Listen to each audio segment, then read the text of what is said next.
إن الحمد لله نحمده ونستعينه ونستغفره ونؤمن به نتوكل عليه ونعوذ بالله من شرور أنفسنا ومن سيئات أعمالنا من يهده الله فلا مضل له ومن يضلله فلا هادي له وأشهد أن لا إله إلا الله وحده لا شريك له وأشهد أن محمدا عبده ورسوله أرسله الله بالهدى ودين الحق ليظهره على الدين كله ولو كره المشركون يا أيها الذين آمنوا اتقوا الله حق تقاته ولا تموتن إلا وأنتم مسلمون يا أيها الناس اتقوا ربكم الذي خلقكم من نفس واحدة وخلق منها زوجها وبث منهما رجالا كثيرا ونساء فاتقوا الله الذي تساءلون به والأرحام إن الله كان عليكم رقيبا أما بعد أعوذ بالله من الشيطان الرجيم بسم الله الرحمن الرحيم لقد كان لكم في رسول الله أسوة حسنة اللهم صل على محمد وعلى آل محمد كما صليت على إبراهيم وعلى آل إبراهيم إنك حميد مجيد اللهم بارك على محمد وعلى آل محمد كما باركت على إبراهيم وعلى آل إبراهيم إنك حميد مجيد புகழ் அனைத்தும் எல்லாம் வல்ல அல்லாஹ் ஒருவனுக்கு உரித்தாகுக. சாந்தியும் கருணையும் அகில உலகத்தின் அருட்தூதர் நபி ஸல்லல்லாஹு அலைஹி வஸல்லம் அன்னவர்கள் மீதும் அவர்களின் குடும்பத்தார்கள் அவர்களை பின்பற்றி வாழ்ந்த உத்தம தோழர்கள் தோழியர்கள் முஸ்லிமான மூமினான ஆண்மன் அனைவரும் சாந்தியும் கருணை உண்டாகட்டும். எல்லாம் அல்லாஹ் சுப்ஹானஹு வ தஆலா நம் எல்லோரையும் அவனுக்கு உரித்த அடியார்களாக அல்லாஹ் ஆக்குவானாக. நம்முடைய பாவங்களை எல்லாம் களைந்து நல்லவர்களாக இறை அருள் பெற்றவர்களாக அல்லாஹ் சுப்ஹானஹு வ தஆலா இம்மையும் மறுமையும் நல்ல வாழ்க்கை நமக்கு தர வேண்டும் என்று அல்லாஹ்விடத்திலே கேட்டுக்கொண்டவனாக பிரார்த்தித்தவனாக ஆரம்பம் செய்கிறேன்.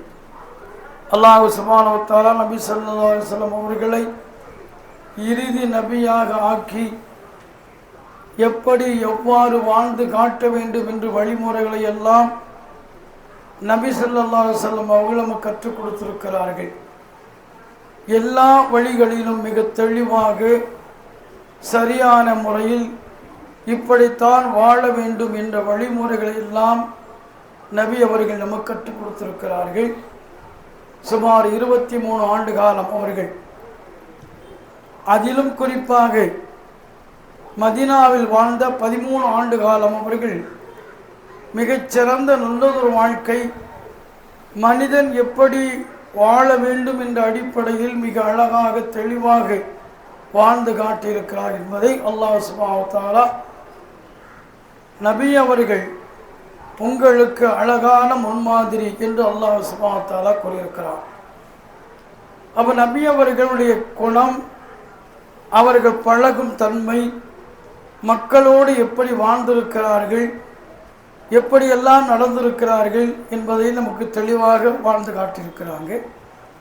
சில சட்டங்களை நமக்கு அவங்க வகுத்து கொடுத்துருக்கிறாங்க.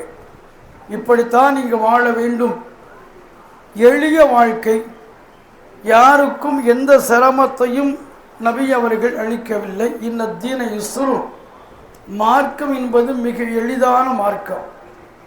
அந்த அடிப்படை நபி ஸல்லல்லாஹு அலைஹி வஸல்லம் அவங்க வாழ்ந்து காட்டியிருக்கிறாங்க. அப்துல்லா இப்னு அம்ர் என்ற சஹாபி, அவருடைய தந்தை அவருக்கு நிக்கா செய்து வைக்கிறார். நிக்காக முடித்த பிறகு அவர் சென்று விடுகிறார். சில காலங்கள் கழித்து தன் மகனையும் மருமகளையும் பார்ப்பதற்கு வருகிறார்கள்.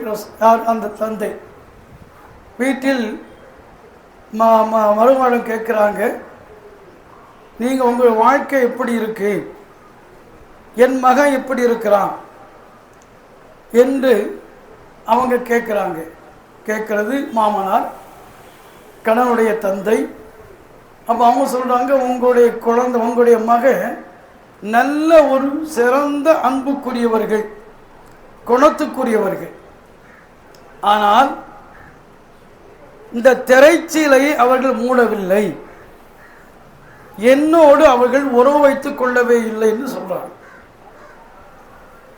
அவன் மகா கூட்டு கேட்குறாங்க, ஏன் நீங்கள் வாழ்க்கை திருமணம் செய்வது வாழ்வதற்காகத்தானே, ஏன் நீங்கள் வாழலை, ஏன் மனைவியை உறவு கொள்ளலை என்று கேட்கும்போது அவர் சொல்லாரு, அல்லாஹ்வுக்காக நான் வணக்கம் செய்கிறேன்,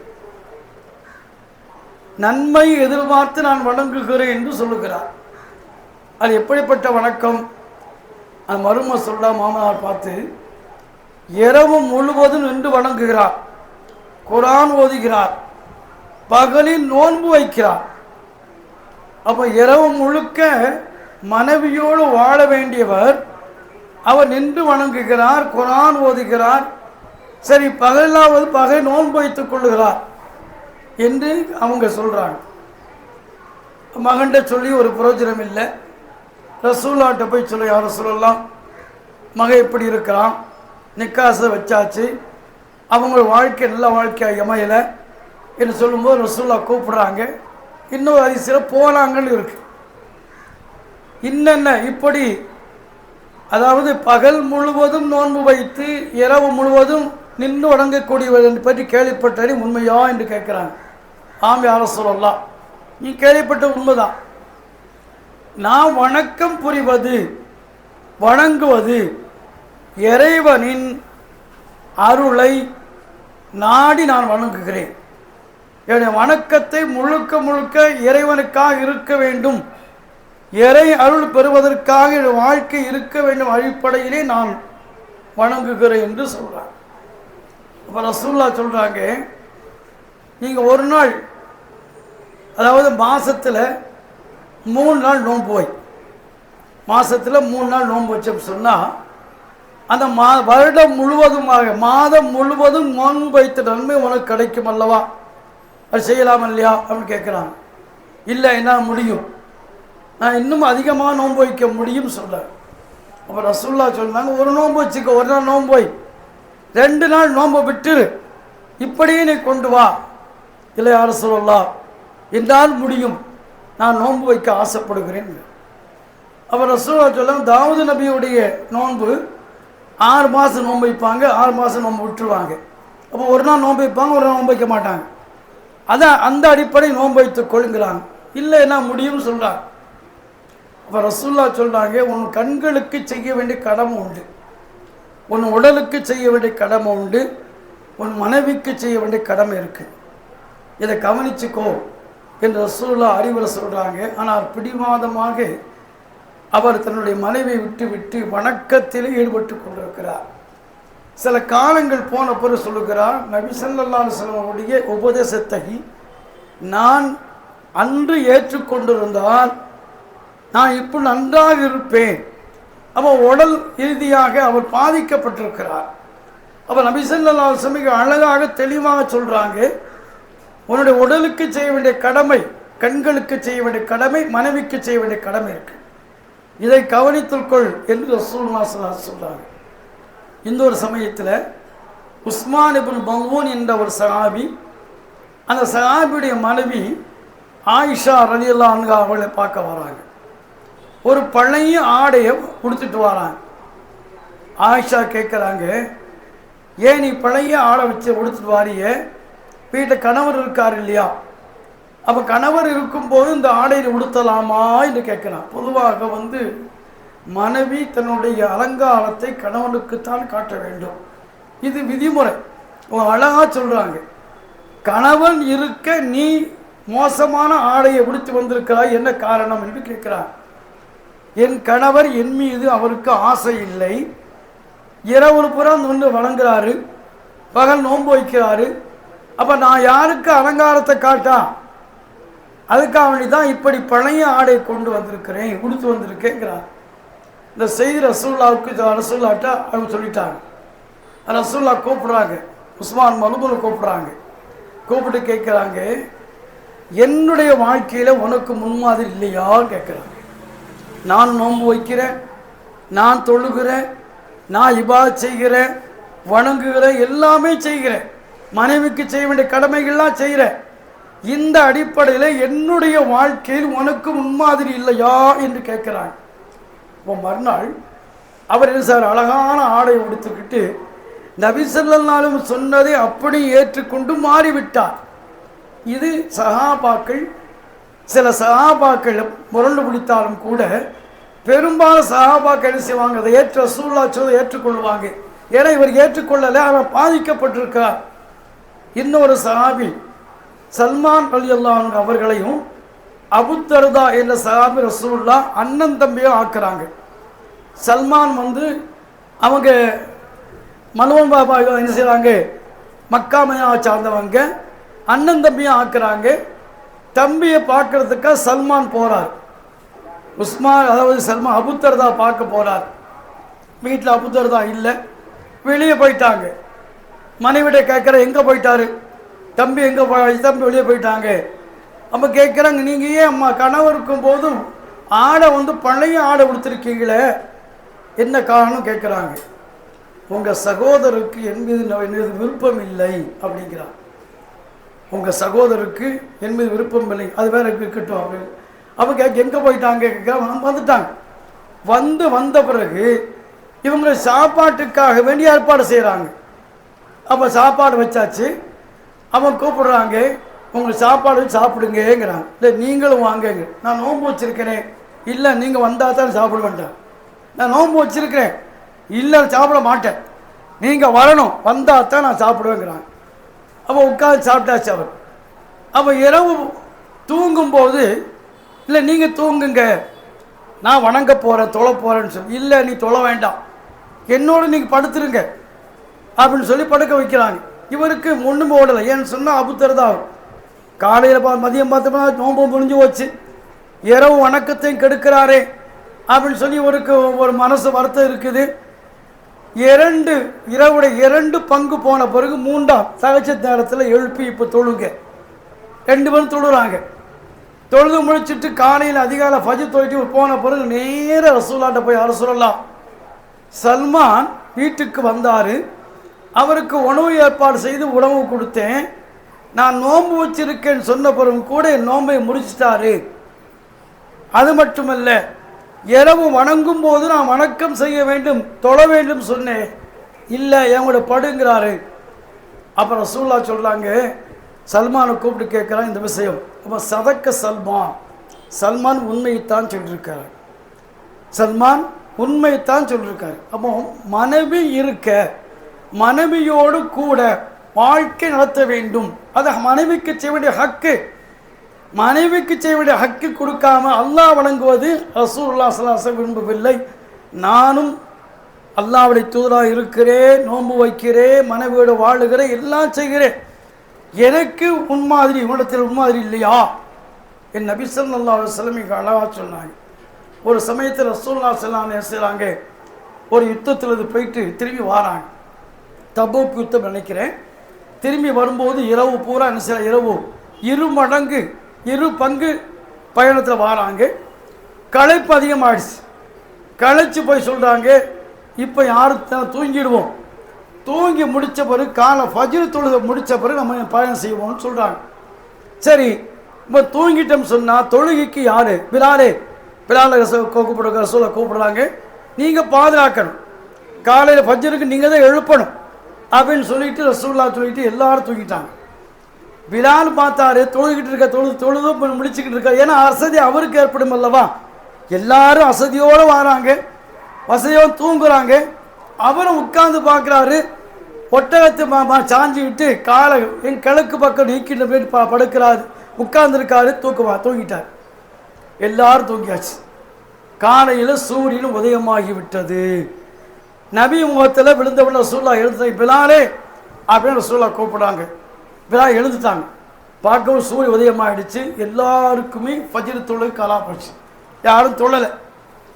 அப்போ இப்போ கேட்குறா, பிலால் என்னாச்சுன்னா, யார சொல்லலாம், உங்களுக்கு எப்படி தூக்கம் வந்ததோ அதுபோல நானும் தூங்கிட்டேன், என் தாயும் தந்தை உங்களுக்கு அர்ப்பண மாட்டேன் யார சொல்லலாம், நீங்கள் தூங்க போனால் நான் தூங்கிட்டேன் யார சொல்லலாம். அப்புறம் சொல்லாங்க, இடத்த காயம் பண்ணுங்க, ஷைத்தான் வந்துட்டான். ஏன்னா ஃபஜ்ர் தொழுகை யாருமே தொழலை, ரசூல்லா உள்பட.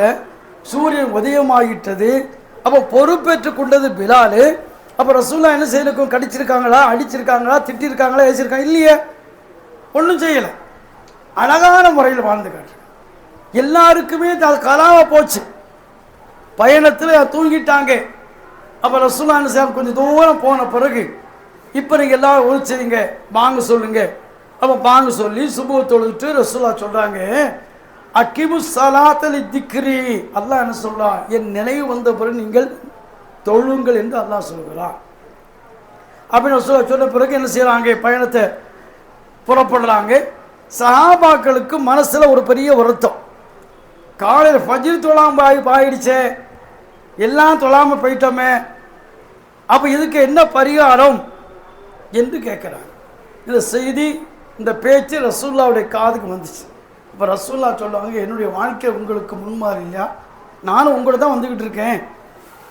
தொழுகை தவறு என்பது ஒரு தொழுகை தொழாமல், இப்போ லொஹர் இருக்கு, லொஹர் நேர் தொழாமல் அசர் வரை, அசர் வட்டு வரை யார் விட்டு விடுகின்றார்களோ அவர்தான், அதுதான் தப்பு, தவறு. ஆனால் நேரம் தவறி, அதாவது ஆரம்ப வக்து இருக்கு, இறுதி வக்து இருக்கு, இடையிலே உமா தொழுது கொள்ளலாம், அது தப்பு கிடையாது. ஏன் ரசூலாவுக்கு யார் தொழுது காட்டியிருக்கிறாங்க. அப்போ ரசூலா ஒரு தொழுகை விட்டு விட்டு மறு தொழுகை வருகின்ற பொழுதுதான் குற்றமே தவிர மற்ற குற்றம் இல்லை என்று ரசூலுல்லாஹி ஸல்லல்லாஹு அலைஹி வஸல்லம் மிக அழகாக சொல்கிறாங்க. அது மட்டுமல்ல, ரசூலுல்லாஹி ஸல்லல்லாஹு அலைஹி வஸல்லம் கால ஃபஜ்ர் தொழுகையில் என்ன செய்வாங்க? 60 வசனத்திலிருந்து 100 வசனம் ஓதுவாங்க. இது ஆரம்பத்தில் நடந்த சம்பவம். மெக்காவில் ஜமாத்து கிடையாது. ரசூலுல்லாஹ் 13 ஆண்டு காலம் மெக்கா இருந்திருக்கிறாங்க. ஜமாத்தா தொழலை. அவங்க காலையும் தொழுவாங்க, இரவு சாயங்காலம் தொழுவாங்க.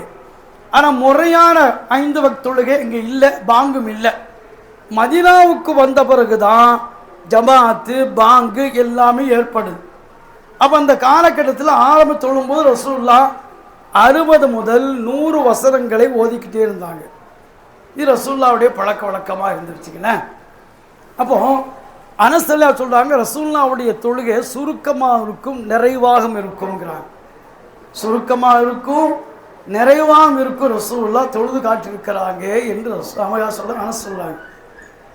ரசூலுல்லாஹ்வுடைய பழக்கம், ரசூலுல்லாஹ் சொல்கிறாங்க, நான் தொழுகையில் இருக்கும்போது நீட்டி தொழ வைக்க வேண்டும் என்று தக்பீர் கட்டி கொள்ளுவேன். தக்பீர் கட்டி கொண்டு தொழுது கொண்டிருக்கும் போது குழந்தையின் அழுகுரலை கேட்டு நான் தொழுகையை சுருக்கிக் கொள்வேன். சுப்ஹானல்லாஹ். ஏன்? அந்த தாய்க்கு ஏற்படக்கூடிய சிரமத்தை கவனத்தில் கொண்டு நான் நீளமாக தொழவை விட்டு விடுவேன் என்று ரசூலுல்லாஹ், சுருக்கமாக தொலைப்பேன் ரசூலுல்லாஹ் மிக அழகாக சொன்னாங்க. மிக அற்புதமான ரசூலுல்லாஹ்வுடைய வாழ்க்கை, எளிய வாழ்க்கை, அழகான வாழ்க்கை. இன்னொரு சம்பவம், முஆது பின் ஜபல் ரலியல்லாஹு அன்ஹு, ரசூலுல்லாஹோடு நெருக்கமாக இருக்கிற சஹாபிகளில் அவரும் உண்டு. முஆது பின் ஜபல். இவங்க என்ன செய்வாங்கன்னா, ரசூலுல்லாஹ் இஷா தொழுவாங்க. இஷா தொழுகை இவங்க கலந்து கொள்வாங்க. கலந்து கொண்டு இஷாவை முடிச்சுட்டு இவங்க கூட்டத்துக்கு வருவாங்க. இவங்க இப்போ பள்ளிக்கு தொழ வைப்பாங்க. மீண்டும் இஷா தொழுவாங்க இவங்க. அப்போ முந்தியது தொழுகை அவங்க ஃபர்லு, இரண்டாவது தொலை வைக்கிறது சுன்னத்தாகிடும். அவங்க தொழுதுகிட்டு இருப்பாங்க. பழக்க வழக்கம்.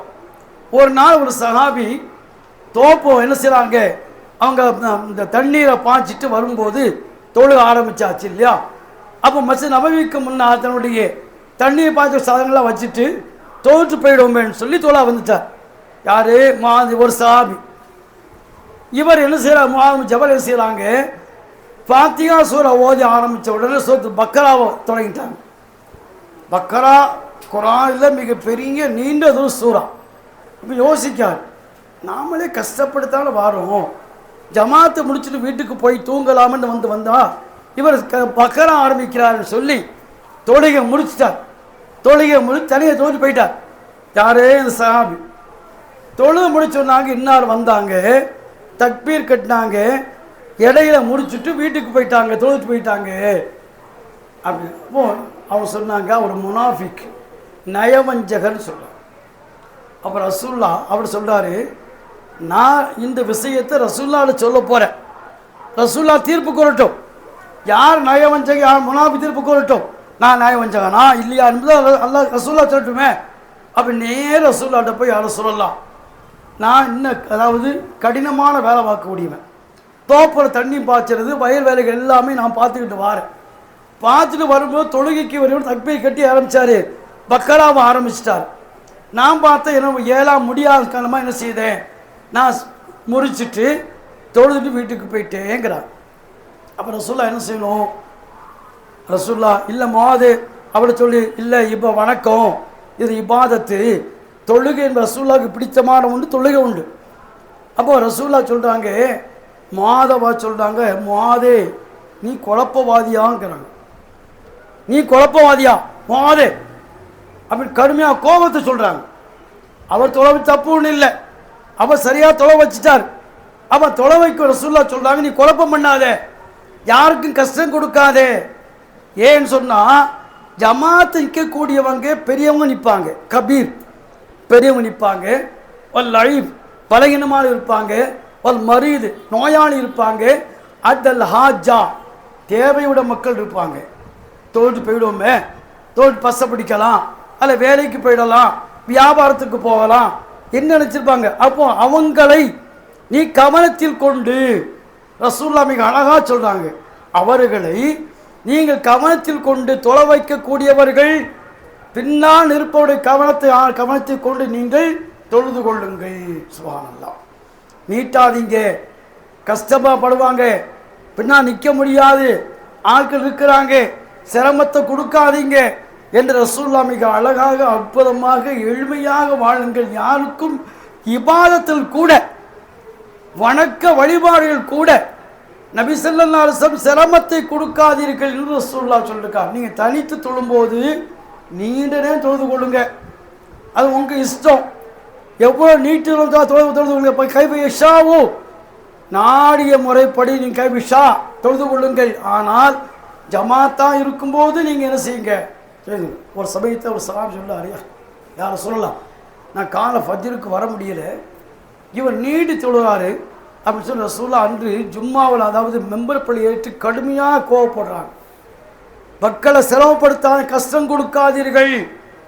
அப்போ வணக்க வழிபாடுகள் கூட பின்னால் நிற்கக்கூடிய மக்கள் இருப்பாங்க, அவங்களுக்கு சிரமத்தை கொடுக்கக்கூடாது என்பது ரசூலுல்லாஹ் சொல்லி இஸ்லாம் மிக ஒரு அற்புதமான ஒரு எளிமையான அழகான எல்லாரும் பின்பற்றக்கூடிய ஒரு வாழ்க்கை நடைமுறையை வணக்கமாக நான் சரி மற்ற எல்லா விஷயத்தில் ரசூலுல்லாஹ் ஸல்லல்லாஹு அலைஹி வஸல்லம் ஒரு சஹாபி உஸ்மான் லாஸ் என்ற சஹாபி ரசூலோட உட்கார்ந்துருக்கார்.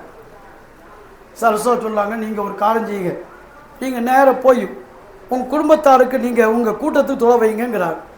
அவர் சொல்ல, யாரும் சொல்லலாம், நான் தொலை வைக்கும்போது என் உள்ளத்தில் பெருமை ஏற்படுகிறதுன்னு சொல்கிறார். அப்படியா, கிட்ட வாங்கங்கிறார். ரசூலுல்லாஹ் சொல்லி கிட்ட வாங்கங்கிறார். கிட்ட வந்து அவங்க நெஞ்சில் கை வைக்கிறாங்க, முதுகில் கை வைக்கிறாங்க. கை வச்சுட்டு இப்போ நீங்கள் போங்க, உங்கள் ஜமாத்துக்கு நீங்கள் தொலை வைங்க. தொலை வைக்கின்ற போது பின்னால் நிற்கக்கூடிய மக்களை கவனத்தில் கொண்டு நீங்கள் தொலை வையுங்கள். தனித்து நீங்கள் தொழுகின்ற பொழுது உங்களுடைய இஷ்டத்தின்படி நீட்டி தொலைத்து தொழுது கொள்ளுங்கள் என்று நபி ஸல்லல்லாஹு அலைஹி வஸல்லம் அவர்கள் மிக அழகாக சொல்லி அனுப்புகின்ற ரசூல் அழகாக காட்டிருக்கிறார். ஒரு சமயத்தில் ரசூலுல்லாஹ் ஒரு சஹாபி சொல்கிறாரு, நான் ஒரு ஜமாத் ரசூலுல்லாஹ் தொழுதுகிட்டு இருக்கும்போது நானும் ஜமாத் சேர்ந்துக்கிட்டேன். ஒருத்தர் தும்பிட்டார். தும்பிய உடனே நான் என்ன செய்தேன், இரஹமுக்கல்லான்னு தமிழ் சொல்லிட்டேன். எங்கள் தொழுதுகிட்டு தக்பீர் கட்டியாச்சு. தக்பீர் கட்டிய பிறகு இரஹமுக்கல்லா அப்படின்னா, அப்போ சஹாபாக்கள் எல்லாம் முறைச்சு பார்க்குறாங்க. என்ன ரசூலுல்லாஹ் சஹாபாக்கள் முறைச்சு பார்க்குறாங்க. நான் தொழுதுகிட்டு தக்பீர் கட்டியாச்சேன். ஏன்னு சொன்னால் ஆரம்பத்தில் தொழுகையில் வருவாங்க, வருவாங்க, என்ன எத்தனை ரக்காத்து, இது 3ஆ 4ஆ அப்போ அவங்க அப்போ கேட்பாங்க. அவங்க 2 அப்படி சேர்த்துக்கிடுவாங்க. எப்படி இருக்கீங்க, நல்லா இருக்கீங்களா அப்படி கேட்பாங்க. சரி சலாம் சொல்லுவாங்க. சலாத்துக்கு இது ஆரம்ப காலகட்டத்தில். அப்போ அல்லாஹ் கூமுலில்லாஹ் கானுத்தீன் என்ற வசனத்தை இறக்கிட்டான். நீங்கள் தொழும்போது அமைதியாக பயபக்தியோடு தொழுது கொள்ளுங்கன்னு சொன்ன கூட அதுக்கு பிறகு சஹாபாக்கள் யாருமே பேச மாட்டாங்க. இந்த அடிப்படையில் இவர் இரஹம்கல்லாங்கிறார். பொதுவாக அதாவது முஸ்லீம் இன்னொரு முஸ்லீமுக்கு செய்ய வேண்டிய கடமைகளில் ஒரு தும்மிட்டா அவர் அல்ஹம்துலில்லாஹ்னு சொன்னாதான் நம்ம இரக்கம் சொல்லணும். இது விதிமுறை. தும்முறாரு, தும்மிட்டு அல்ஹம்துலில்லாஹ்னு சொல்லணும். பேசாமல் இருந்தால் பதில் சொல்ல அவசியம் இல்லை. நாம் அவருக்கு பதில் கொடுக்க வேண்டிய அவசியமே கிடையாது. எப்போ பதில் சொல்லணும்? அல்ஹம்துலில்லாஹ்னு சொன்னால் நம்ம இரஹம்கல்லாஹ் அந்த வார்த்தையை எழுதிக்குமுல்லா இஸ்லிஹு பாலக்கும் சொல்ல சொல்லியிருக்கிறாங்க.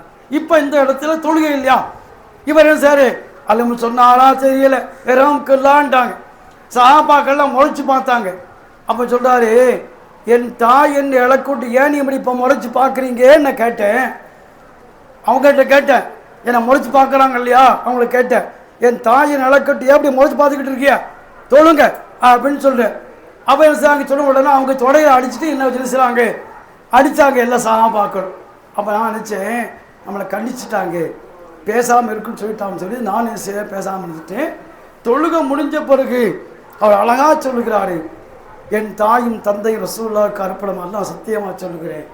நபிஸல்லா என்னை திட்ட கூப்பிட்டாங்க, என்னை கண்டிக்கவும் இல்லை, திட்டவும் இல்லை, ஏசவும் இல்லை. தொழுகை என்பது ஒரு வணக்கம். குர்ஆன் ஓதுவது, தஸ்பீஹ் செய்வது, தக்பீர் சொல்லுவது, இதுதான் தொழுகை. அப்போ வேறு விஷயம் இல்லை என்று எனக்கு அழகான முறையில் நபி ஸல்லல்லாஹு அலைஹி வஸல்லம் அவர்கள் என்னை ஏசவும் இல்லை, திட்டவும் இல்லை, கண்டிக்கவும் இல்லை. அப்போ நபி ஸல்லல்லாஹு அலைஹி வஸல்லம் வணக்க வழிபாடுகள் தவறு ஏற்பட்டாலும் கூட நபி அவர்கள் மிக அழகான முறையில் வணங்குவார். நம்மளாம் என்ன செய்வோம், வெட்டு ஒன்று துண்டு ஒன்று ஆக்கியிருப்போம், பெரிய கலகத்தை ஏற்படுத்தியிருப்போம், குழப்பை ஏற்படுத்தியிருப்போம். ரசூலுல்லாஹ் அப்படி செய்யலை. உஸ்வத்துன் ஹஸனா, ஒரு அழகான முன்மாதிரி ரசூலுல்லாஹ் வாழ்ந்து காட்டியிருக்கிறாங்க. அத்தகைய அருள்மிக்க ரசூலுல்லாஹ்வுடைய வாழ்க்கை நாம் அதுபோன்று வாழ்ந்து காட்டக்கூடிய அத்தகைய பாக்கியத்தை பெறுவதற்கு அல்லாஹ் சுப்ஹானஹு எனக்கு உங்களுக்கு அருள்வானாக.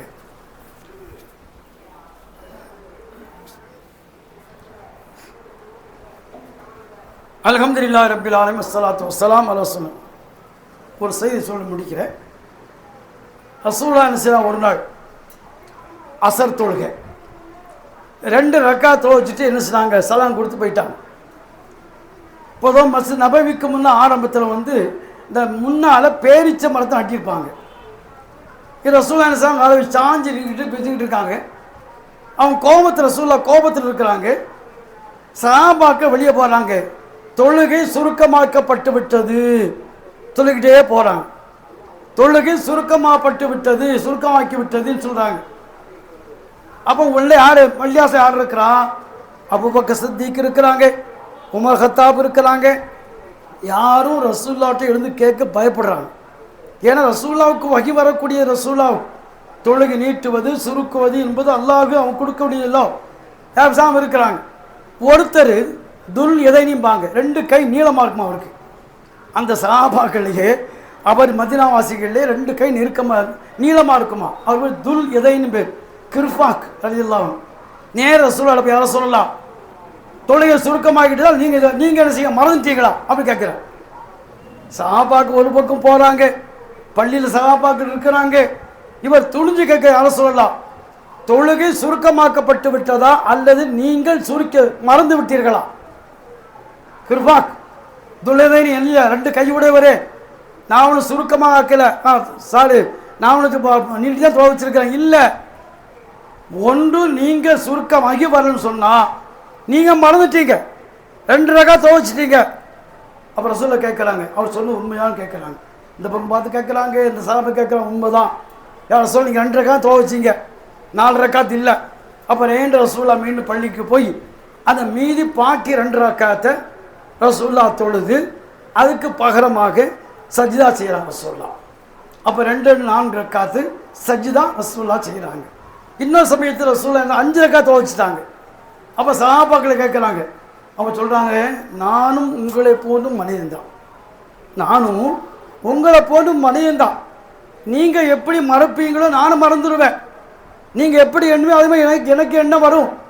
ஆகவே நான் தப்பு செய்விட்டால் நீங்கள் என்னை கேளுங்க, எங்களை கேளுங்க ரசூலுல்லாஹ் சொல்கிறாங்க. அது நபி ஸல்லல்லாஹுடைய வாழ்க்கையை எல்லா வழிகளையும் பார்க்கும்போது வணக்க வழிபாடு இருந்தாலும் சரி, வாழ்வியலாக இருந்தாலும் சரி, நபி ஸல்லல்லாஹு அலைஹி வஸல்லம் உஸ்வத்துன் ஹஸனா, ஒரு அழகான முன்மாதிரியாக ரசூலா வாழ்ந்து காட்டியிருக்கிறாங்க. அத்தகைய ரசூலுடைய வாழ்க்கையை பின்பற்றி நாமும் வாழ்ந்து காட்ட வேண்டும். அல்லாஹ்வுடைய அருள் பெற்ற மக்களாக வாழ வேண்டும். இத்தகைய பாக்கியத்தை அல்லாஹ் சுப்ஹானஹு வ தஆலா எனக்கும் உங்களுக்கும் தான் கேட்டுக்கொண்டவனாக நிறைவு செய்கிறேன். வாஹிர் தவானா அல்ஹம்துலில்லாஹி ரப்பில் ஆலமீன். அஸ்ஸலாமு அலைக்கும் வரஹ்மத்துல்லாஹி வபரகாத்துஹு.